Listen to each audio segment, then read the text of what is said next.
So the hard thing about doing a podcast by yourself is how do you get the intro going? Like when we do the We Don't Talk Politics podcast, I got two other people, at least one other person with me usually, and we'll have a little rattle off at the beginning, started off with some, a soft opener. But, when I'm here, it's in the raw, I'm all alone. I just got to go with the flow, Just do it how I do it. And that's what I'm doing right now. And I feel like it's crashing. But either way, it is a good day here. And it's a day for the second episode of Doors of the Universe podcast. I almost said we don't talk politics. We were that close to saying we don't talk politics podcast. But without further ado, I welcome you to the second episode. It's this episode may be one of the shorter ones. I'm wanting to do a small series on Oregon cryptids. As some of you may know, some of you may not know, I am currently located in the lovely city of Portland, Oregon. And I feel like it's only right being in Pacific Northwest, which is an area filled with so many great cryptids that we should cover some of them. And this one in particular, I don't remember exactly. I may have done a search for Oregon cryptids. But I know for sure that even as someone who is 5 years sober, Rogue Brewery still puts out advertisements that pull me in and make me think maybe one hazelnut brown nectar wouldn't hurt. But I digress. No, we're staying strong. We're sticking with this. And with that said, I was in a Safeway and I came across a display they had for a current line of Rogue Brewery IPAs, which were based off of local cryptids, local Oregon cryptids. And there were three in particular. And honestly, those were probably the three most, we'll say three of the four most well-known cryptids that are supposed to be located in the Oregon area. When I say Oregon and cryptid, there's a good chance the first thing that it's going to come to your mind would be Bigfoot or Sasquatch. But Bigfoot gets so much coverage. People are all about Bigfoot. It, big feet, all the multiple possibilities of different multiple Bigfoots. But either way, the Bigfoot species seems to get, I would say between Bigfoot and Loch Ness, these are the two that are probably getting the most coverage when it comes to people's knowledge of cryptids.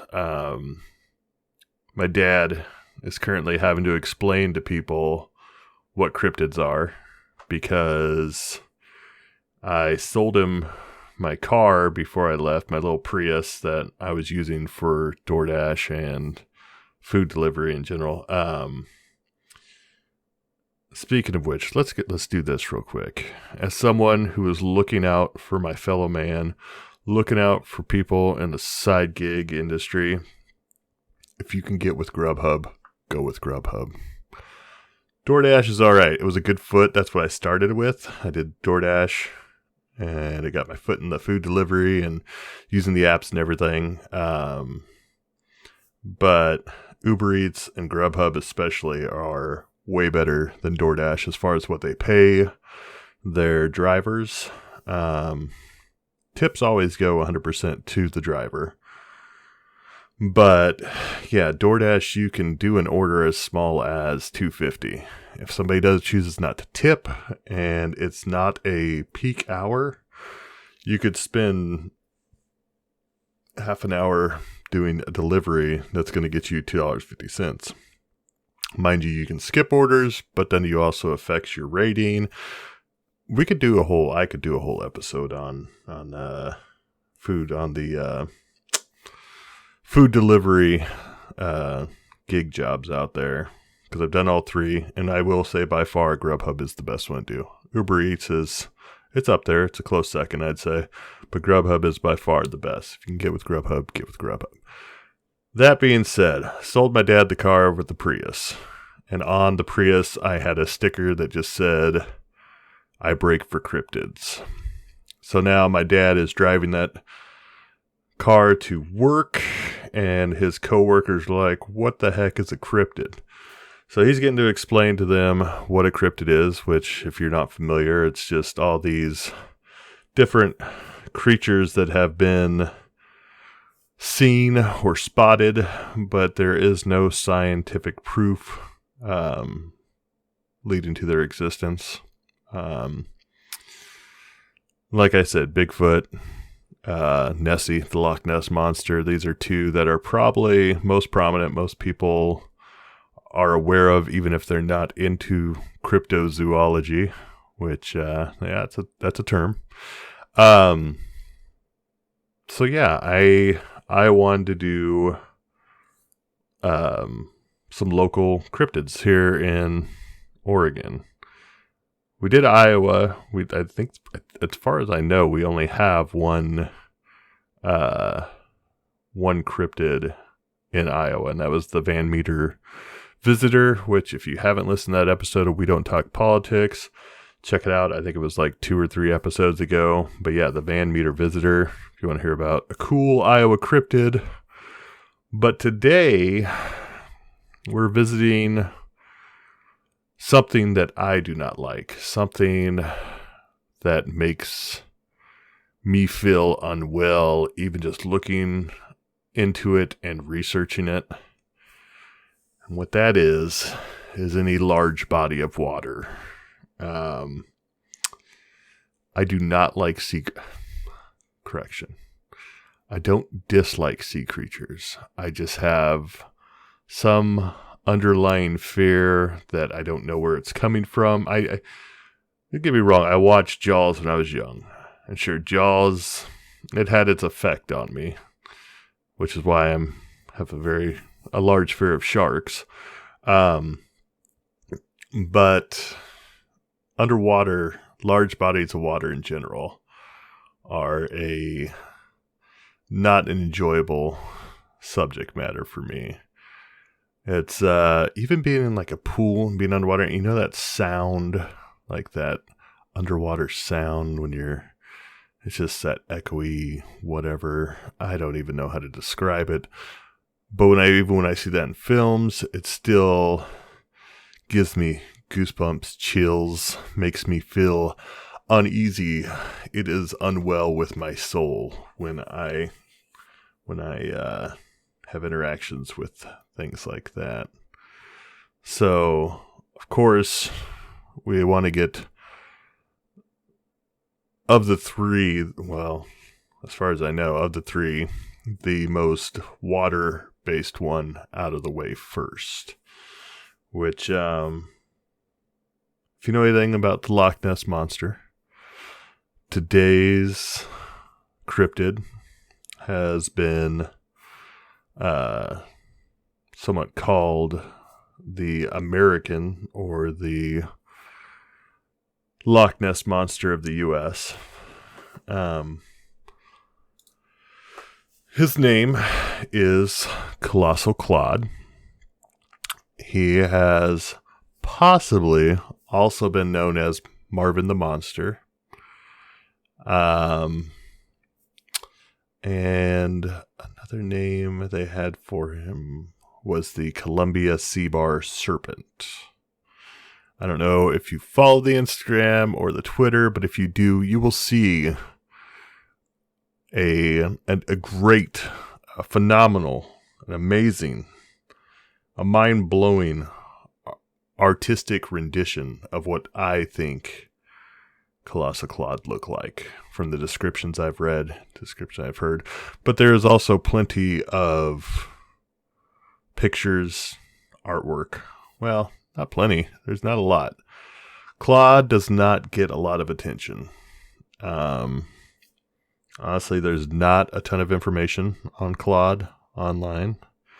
For the most part, most of the stories overlap, and it's just 2 or 3 main sightings of Claude. He has been reported to be seen at the mouth of the Columbia River in Oregon and the neighboring seacoast. It is a sea monster. It is something that dwells in the depth, but has apparently come up a couple times and been seen. It's not so much water that bothers me. It's what's in the water. What's down there? We get 70% of the earth is covered with water, and we've explored. The last time I looked, I think it was like 10 to 15% of the ocean, of the bodies of water all over here. Just what's down there? What can't we see? What are we not able to dive deep enough to see? Because, I mean, we just had the colossal squid that showed up a couple years back. I mean, that hadn't been sighted. There's the giant squids, but this was a colossal squid. Yeah, it bothers me. I don't necessarily want to know what's down there, because I think it would scare me even more if I knew what was down there. But I kind of want to know what's down there. You know what I'm saying? Either way, so we got Colossal Claude here, and Colossal Claude is said to be between 15 to 40 feet long. All right, that's a bit of a gap, but these are the estimations, 15 to 40 feet long. Either way, even if it is just 15 feet long, that's still big enough to be uncomfortable to see in the water next to you when you're out on the boat or whatever. It has an 8-foot long neck. It has a round tan body with with differing views, with a snake, horse, or camel-like head and a long serpentine tail. So we've got this 15 to 40 foot long thing with an 8-foot long neck. So, I mean, you think about a basketball hoop, that's 10 feet. So you take 2 feet off that. That's how long this thing's neck is, the neck alone. And yeah, it's just out there swimming in the Columbia River. You know what I'm saying? And if you've ever seen the Columbia River, the Columbia River coastline is just a beautiful, beautiful stretch of land. I highly recommend checking out if you haven't seen it. That's one of the things about living in Oregon. I'm having to constantly remind myself to keep appreciating everything that's out here, just because it is like you're just surrounded by these beautiful trees and the coastline and the hills and the buttes and everything. It's the Pacific Northwest is by far my favorite part of the country, and I'm very happy that I'm getting to live here. But I'm also reminding myself I have to appreciate it for how beautiful it really is, because it can become just background. But yes, Columbia River coastline. If you get a chance, please see it. Hike out there, see the forest, see the trees. It is all beautiful. It's so green out here. Just everything is so green. But enough about Oregon and its beautiful coastlines and forest and everything else. Let's get back to Colossal Claude. So the sightings of Colossal Claude, we are looking at 1934, which is the first sighting, and Usually one of the most retold tellings of the sighting. It's the most popular one. But it happened on or just after the Ides of March, which was, for those that don't know, for those of you that don't know, the Ides of March is March 15th. And I was one of you that didn't know. I knew Ides of March was in March and that Julius Caesar got assassinated, and that's why they always say, beware the Ides of March. But March 15th, 1934. And so a large portion of the information I came from was from Offbeat, Oregon, which is a great site that gave me the most information about this. And it seems like a lot of the other sites that I had most of their information from Offbeat, Oregon. So we'll just go through with what the article said here. So on or just after the Ides of March, 1934, the skipper of the lightship tender Rose returned from dropping off a relief crew on the Columbia River lightship with a remarkable story. It seems the entire crew of the lightship, plus the crew of the Rose, saw a huge, snaky thing swimming around the ship. A genuine, bona fide, honest-to-God-free sea serpent. It was about 40 feet long, recounted L.A. Larson, first mate aboard the Rose. 40 feet long. That's just too big for anything to be in the water. It had a neck some 8 feet long, a big round body, and a mean-looking tail, and an evil, snaky look to its head. I don't know exactly what a mean-looking tail looks like, but in the picture I drew, it had spikes on it. So that could be a mean-looking tail. Not everyone agreed on every particular in describing the monster afterwards. Jay Jensen, captain of the Rose, told the Morning Oregonian that the creature's head looked more like that of a camel than a snake, but the witnesses agreed on most other details. Members of the crew, after watching the strange creature with field glasses for a few minutes, wanted to launch a small boat and approach it for a better view. The officers, though, ordered them not to. The sea serpent was big enough that it could potentially tip the boat over. 40 feet long with an 8-foot neck. And you want to go explore it. Who in their right mind is saying, I want to get closer to this thing, let me see it? I was not meant to be on the sea. Eventually, the monster slipped away, out of sight and into legend. But it wouldn't make nearly as big an impact on the public imagination as it did on the crew of the lightship.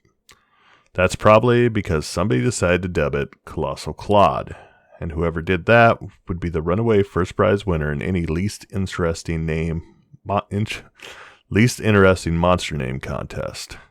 Also, skeptical newspaper editors spilled very little ink on the monster at the time. 3 months later, a strange carcass was reported washed up on Long Beach Peninsula in southwest Washington, and there was some speculation that it could be the sea serpent. But nothing further was printed, so it most likely turned out to be an oarfish or decomposed whale shark. I don't know if you've seen an oarfish before, but they're not the most pleasant to look at. Fast forward a few years to 1937. The serpent was back in the news. This time, the crew of the fishing trawler Viv reported that Claude had reappeared and had spent a little time studying them at close range. Captain Charles Graham described it as a long, hairy, tan-colored creature with the head of an overgrown horse, about 40 feet long, with a 4-foot waist in diameter.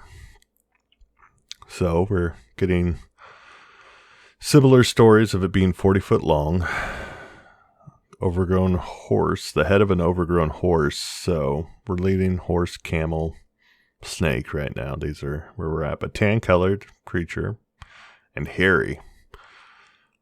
I don't know why, but hairy animals in the ocean bother me. That doesn't seem right. A few months later, another report came in from a beach-going couple named White who were visiting Devil's Churn, which I have, but Devil's Churn, 120 miles to the south. The two of them had been admiring the scenery there when they saw, just offshore, a huge hairy thing that looked like an aquatic giraffe, with a neck and maned head sticking up 15 feet above the water. They estimated it at 55 feet in overall length. So we're keeping it in a general area here. This is 40 to 55 feet. And we got a maned head that's sticking up. Now this is saying 15 feet above water. So the length of the neck is growing a little, but yeah, 55 feet in overall length. Now, me from a distance, I have a hard time guesstimating. I'm going to go with distance anyway, in any form. Like I don't know the length of a mile, how far a mile is when I'm walking it or whatever, or driving, and then measuring 15 feet above water. I guess, I could say, yeah, it was a basketball hoop and a half feet above water, which is wildly impressive. So then the monster then quit the scene, heading south along the shore, and the Whites ran to their car and raced after it, making for Heceta Head in hopes of catching a second glimpse. Again, Heceta. I think I said Heceta. Heceta Head. If you go there, there's a lovely lighthouse there that I don't know if you can actually. I'm not sure if you can go to I think you can go to the lighthouse. Either way, there's a beach there that is beautiful, and you can see Heceta Head. Check it out. They were in Loch when they arrived, so did the creature. Then it turned and headed out to sea and was soon lost from sight. All right. Nothing happening for a little bit here. We jump forward to 1939, 2 years later. Oh, I'm sorry. A year and a half went by without further reports. Then in April, the crew of a fishing boat called the Argo claimed the closest sighting yet. Once again, just off the Columbia River, Captain Chris Anderson reported that the monster passed within 10 feet of the Argo, its head and snaky neck jutting 10 feet above the waves. I don't like that. I don't like that one bit. I'm just picturing it in my head, like being in this boat, and within 10 feet of your boat is this hairy, tan sea creature with its head 10 feet above water just looking at you. It's 10 feet away from you with its head 10 feet above water. And it's something nobody's seen before. So, yeah. Yep, keep me out of the ocean.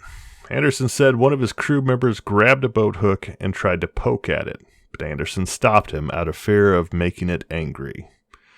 He could have sunk us with a nudge, Anderson said. His head was like a camel's. His fur was coarse and gray. He had glassy eyes and a bent snout that he used to push a 20-pound halibut off our lines and into his mouth. Hungry. 20-pound halibut. How do you know it was a 20-pound? The Argo case is the last confirmed sighting of the Columbia sea bar serpent. Author Michael Newton found numerous other references to the monster by individuals here and there, sightings of anomalies that got attributed to being Colossal Claude, whether they look like him or not. But all these sightings seem to have petered out by the end of the Second World War. So, let's see. The creature hadn't been seen since 1963. And then another water-dwelling beast was supposedly caught on tape by the Shell oil workers on an oil drilling expedition near Astoria in 1963. They dubbed it Marvin the Monster, although some insist it was none other than Colossal Claude. So yeah, the Shell oil workers, there's I guess they caught it on tape. I've saw a picture of what they caught on tape, and doesn't necessarily look like the descriptions of Colossal Claude I've heard, but it still looks like something that I would not want to see at any point in my life when I'm in the water.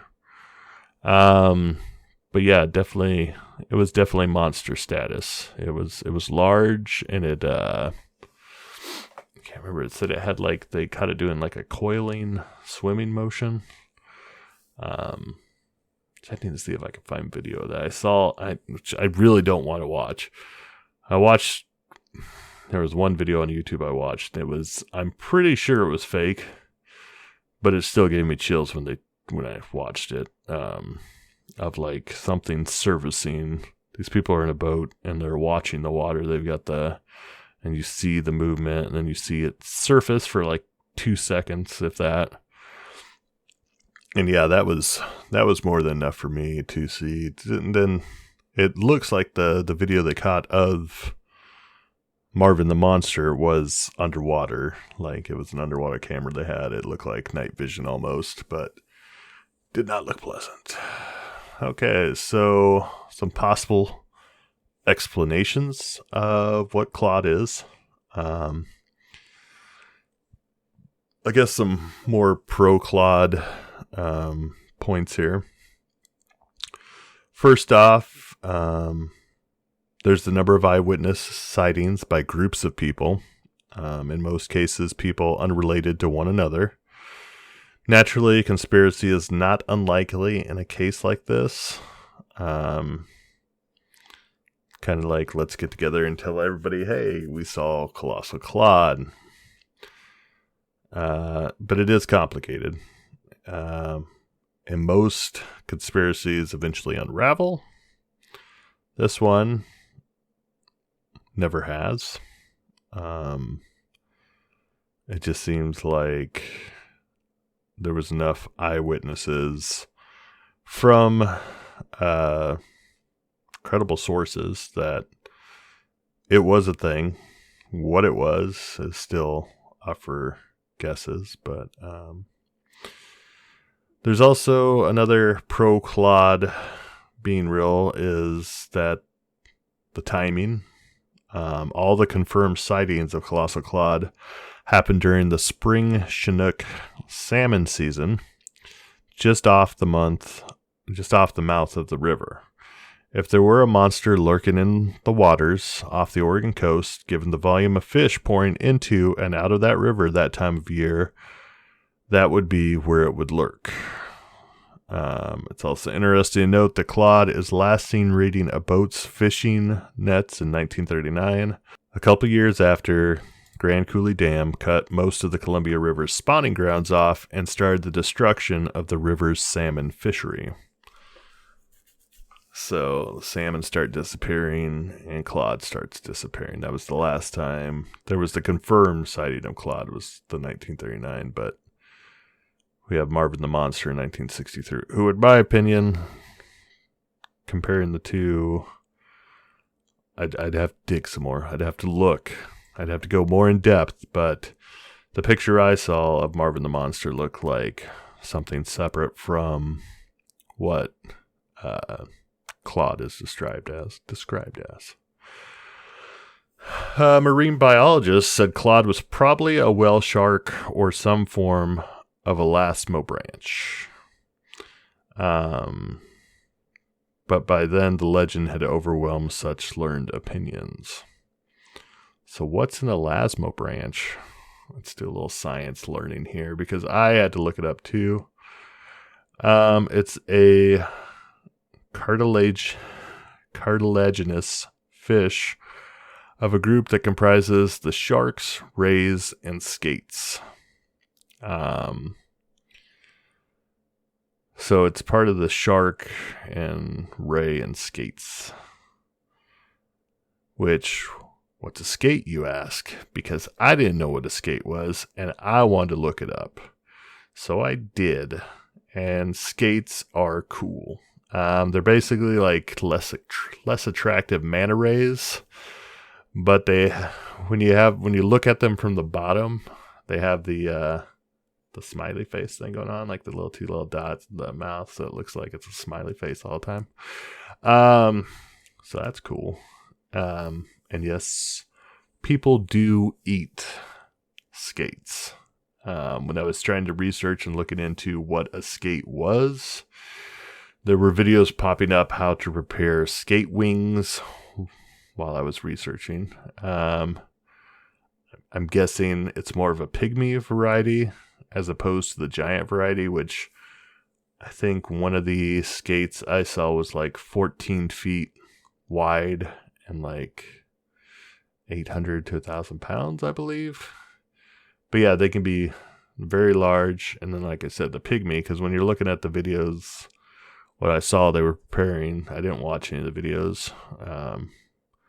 It's made me sad thinking these creatures are getting eaten.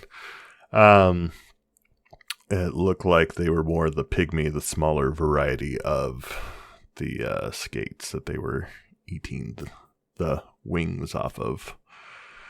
But yeah, if you haven't seen them, check them out. I posted a picture of a skate it was from National Geographic, I believe. I posted it on the Instagram and the Twitter.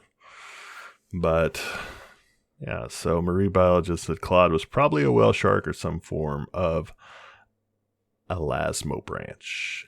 Elasmo branch? I'm going with elasmo branch. ELASMO branch. All one word. But yeah, I could see the only issue I have with that is when they say the sharks or the rays or skates, if it's in that family, and it just doesn't seem like it fits that group, any of them, just because of the long neck and I don't know, it didn't seem like that was a thing. It just doesn't seem to line up to me being one of those options. There is a theory out there that while it's unquestionably far-fetched and unlikely, it's actually barely plausible. The idea is that a colony of plesiosaurids somehow survived the Cretaceous Paleogene extinction event, the one that killed off the dinosaurs, and lived on in the depths of the ocean for 66 million years. Somehow, according to this theory, at least one of these monsters ended up stationed in the deep waters just off the Columbia River, feeding off the salmon that poured in and out of it. By this theory, Colossal Claude was the last of its kind, and when the easy salmon fishing ended, so did he. There are a lot of reasons why the likelihood of the theory being accurate are close to 0%. 66 million years is a very long time, and a lot has happened in the last 66 million years. Several ice ages, for one thing. The Missoula floods, for another. If Claude and all his kin had been hanging out at the mouth of the Columbia River for the last 66 million years, feasting on the salmon, the construction of the Grand Coulee Dam would definitely not have been the first interruption in their fish supply, nor the longest. Then, too, plesiosaurids were not fish. They breathed air. That means they would have had to have a place to rest out of the water like seals do. It's not hard to imagine what that would look like. There would be these giant, 40-foot long plesiosaurids just hanging out on the rocks on a beach, bathing in the sun, getting some fresh air, and nobody noticed them. Just these thick boys with their 3 to 4 foot necks, thick necks, and a head full of jagged protruding teeth. Oh, I didn't see the jagged protruding teeth. That would have been That would have been ideal for the picture I made. I've let that down. We'll assume the picture I made is of a Claude. Claude had some poor dental health, and maybe he was just eating kelp at this point. Yeah, he's just eating kelp, just eating seaweed, surviving off the land, not having to eat animals. But no, that's yeah. You would think if it was a plesiosaurus, it would at some point be seen hanging out outside the water. Maybe it's late night, nobody's out. Maybe it's just kind of coming up for air when nobody's around. Maybe it's learned that man is a natural predator. Yeah. So nobody saw it up until the 1930s. Like nobody would notice that till the 1930s. It seems hard to believe, not to mention the 66 million years. And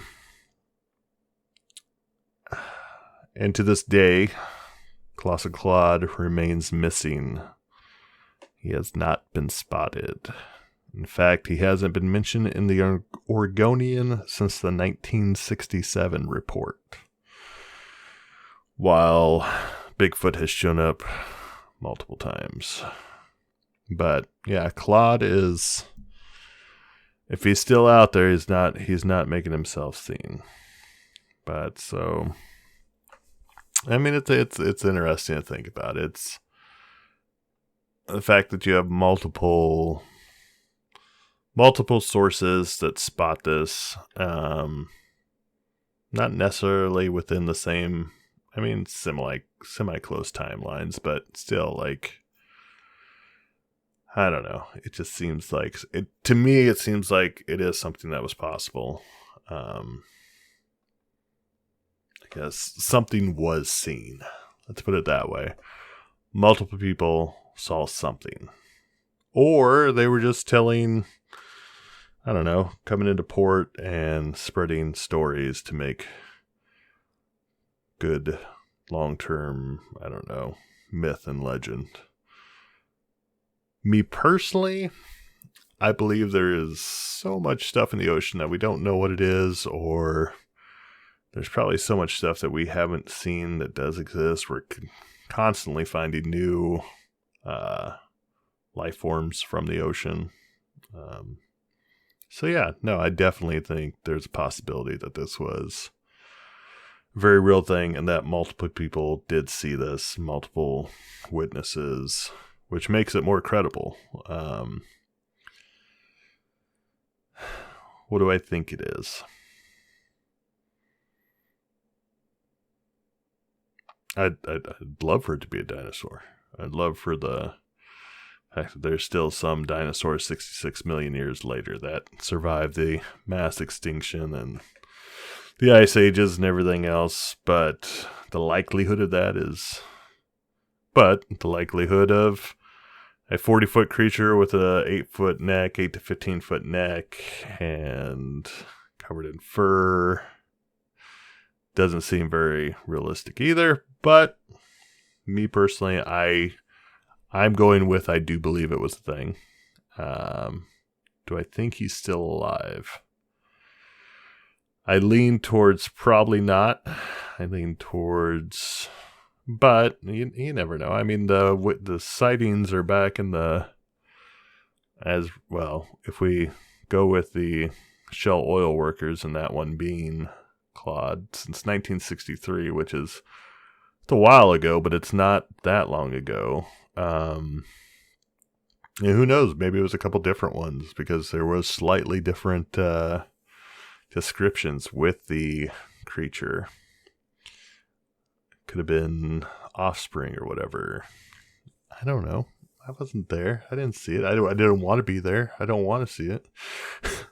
And I was looking up, like, trying to figure out like lifespans and stuff and of larger sea creatures and stuff. And whales were one that I looked up.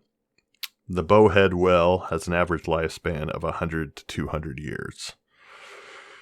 The fin whale has an average lifespan of 60 to 100 years, and the humpback whale has an average lifespan of 40 to 100 years, which that's, again, quite the gap there, but 40 to 100 years. But the bowhead whale is average lifespan of 100 to 200 years.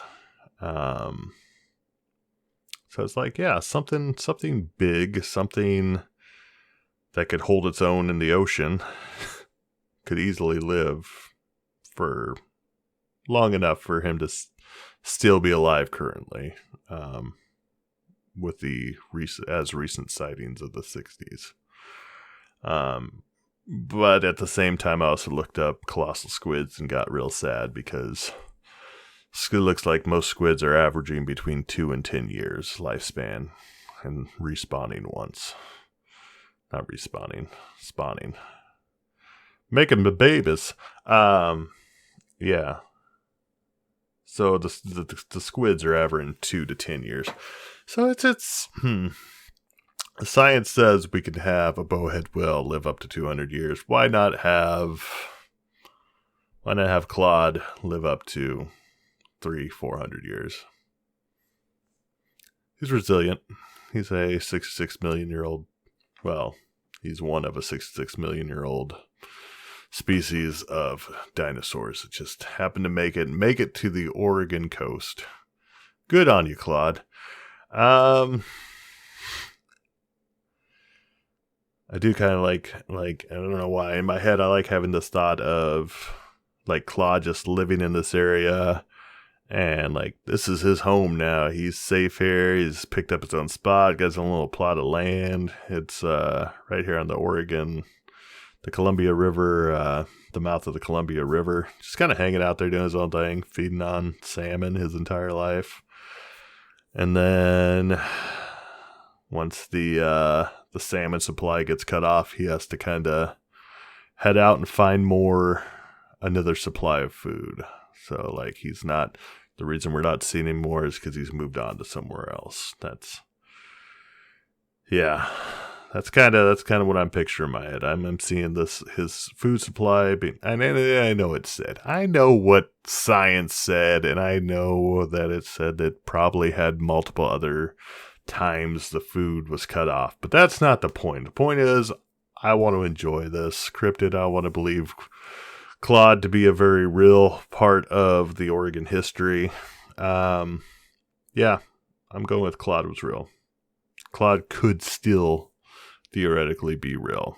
And I would love it if somebody caught some video of Claude. Make it a little more credible in the 2022 era.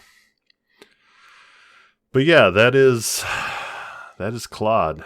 That is Claude, Colossal Claude.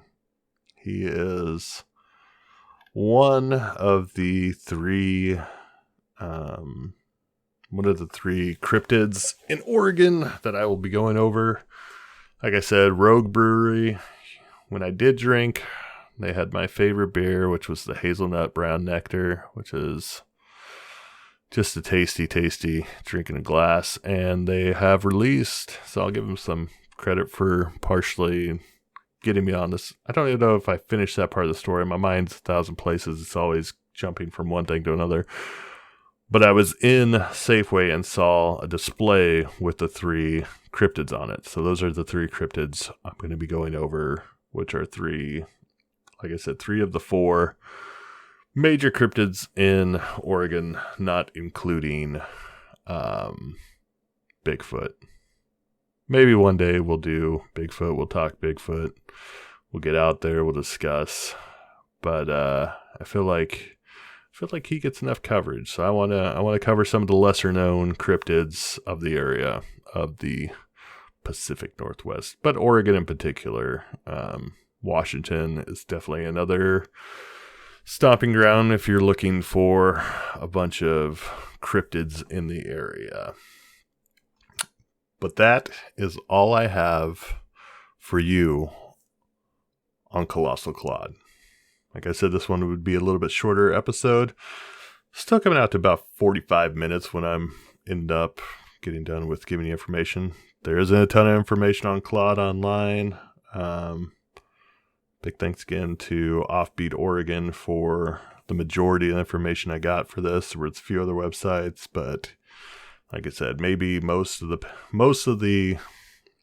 websites on Claude are 2 to 3 paragraphs long. So yeah, thank you, Offbeat Oregon, for that. And I think this is where we'll end it up. It's a good conclusion on the story of Colossal Claude. And thank you for listening. I would highly encourage you to check out I keep saying our, because I'm so used to doing the We Don't Talk Politics podcast, which you should check out if you have not already checked out. I would highly encourage you checking out the podcast, Instagram and Twitter. I believe they're both like Instagram.com/ if you do a search for Doors of the Universe podcast on either one, you'll find us. But I believe it's DOTU podcast on both of them. You can find the podcast on anchor.fm /DOTU. On there, you can leave a message. There's the voicemail option where you can leave a voice message that at some point I can include in the actual podcast. You can also find us at dotupodcast@gmail.com. If you want to get a hold of me, let me know what you think of the podcast. Let me know if there's anything that needs improvement, anything that you would like to hear, anything you'd like me to do a little research on, something you'd like to hear talk about here, or if you'd like to be on the podcast, that is another option. Get a hold of me on there. I know so many times we have said that on We Don't Talk Politics podcast, we had said we were going to get Zombie Turtle Comics on there, who is one of our friends from Instagram. We love his art. Have made multiple attempts to make it work, and it just always seems like getting four adults together is hard. Getting 3 adults together originally is hard enough, and then added in a 4th, trying to make all of our schedules line up. But at some point, he has mentioned he would like to be on the podcast, and I would love to have him on here. And we had a topic we were going to talk about on We Don't Talk Politics, but I think it's something we could put on here and do just as easily on this podcast as we were going to on that one, because it is a subject I find very interesting. I had a lot of fun researching it and went a little crazy researching it, just because it makes you question everything. But yeah, I would love to get something set up with Zombie Turtle Comics and get that rolling. My goal is to have these next 2 podcasts be on the Oregon cryptids, and then possibly after that, I'll discuss with him more, do the episode with him, have him be the first guest on Doors of the Universe podcast. But yeah, please check us out. Let me know if there's anything you want to hear me talk about. Yeah, I am dragging this ending out, and I'm going to call it. I've mentioned, Patreon. And Patreon, that is one other option where you can follow Doors of the Universe. And you can subscribe to Doors of the Universe for as little as $1 a month. Currently, it is all public content on there. Within the next couple episodes, I'd like to start doing either a Patreon exclusive episode every couple weeks, or just have some content from the current episodes that are Patreon exclusive. But yeah, I believe it's patreon.com DOTU. I'm gonna have to get my socials, all my socials written down so I can easily say them off again. But yes, Instagram, Twitter, Patreon, Anchor FM, and we are streaming anywhere fine podcasts are streamed. If you have a format you'd like to listen to your podcast on and I'm not on there, get a hold of me, message me, and I will either try and get it uploaded through them as a podcaster, or I can give you the RSS address and you can add it to your list of streams. It'll automatically update in whatever you use to stream it. That's all I got. Thank you so much for listening. I guess this is goodbye until 2 weeks from now when you get to hear the next story of the Oregonian cryptids. Keep an eye to the sky and don't put your feet in the Columbia River.